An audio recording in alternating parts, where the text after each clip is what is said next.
for, and that is not in the best interests of the children. Jan Logie.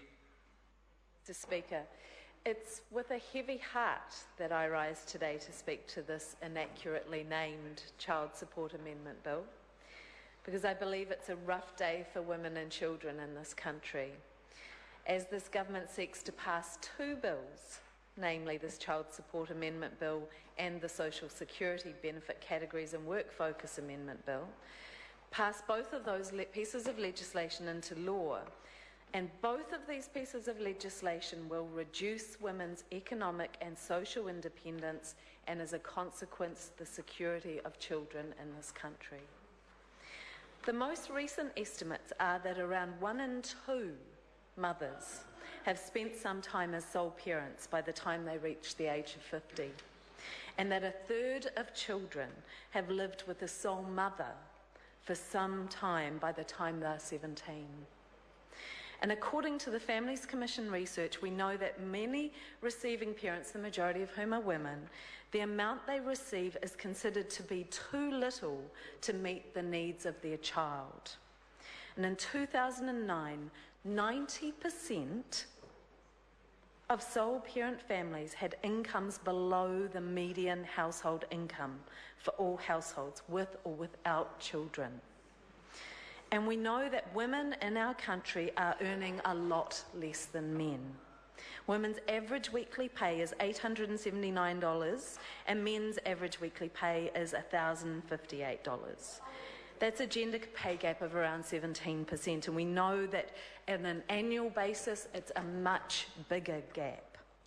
And research just last week by Statistics New Zealand showed that women are still doing most of the parenting in this country, whether it be in or out of relationships. This bill will result in a disproportionate reduction in entitlements under the child support scheme for female sole parents, and also some male sole parents. But almost 30,000 female parents receiving child support could experience a reduction in their monthly child support receipts. 30,000 families could experience a reduction in income. And one worked example that we were given of a sole parent with 2 children who has the other parent spending 2 nights a week with the child could have their annual child support entitlement reduced by 36%, or more than $3,000 a year. This is significant. These bills being introduced today will further exacerbate child poverty and the feminisation of poverty in this country. And I challenge anyone in this House to tell me that a sole mother's economic and social status has nothing to do with a woman's ability to leave a violent relationship. That's right, Jen. And a women's safety survey in this country conducted in '96 found that 70% of separated women had experienced some form of domestic violence. That is what we are dealing with in this legislation, the safety of women and children in this country and their ability to leave violent relationships.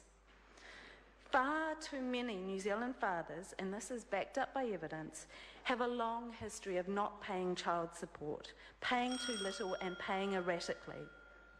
This bill seems to support, in part at least, the view that child support should be less onerous because liable parents resent paying it. But I know of an example of a woman in Wellington who traded sex with a violent ex-partner just to be able to get her child support payments. That is not a rarity in this country, because that is what we are dealing with in the imbalance of power in these relationships. This bill will make leaving a violent relationship more difficult and will put more power in the hands of abusers. This bill has been developed as if none of this reality was true, and it puts women and children's lives at risk. And this is just 1 month after our Minister of Women's Affairs committed New Zealand to, and I quote, a comprehensive approach towards ending violence against women and girls in this country. Yet here we are, just over a month later, eroding the protective factors inherent in two fundamental pieces of legislation to ensure women and children's safety in this country. It is a disgrace. Alfred Naro. Mr. Speaker, I am honoured to take the last call in the third reading of the Child Support Amendment Bill.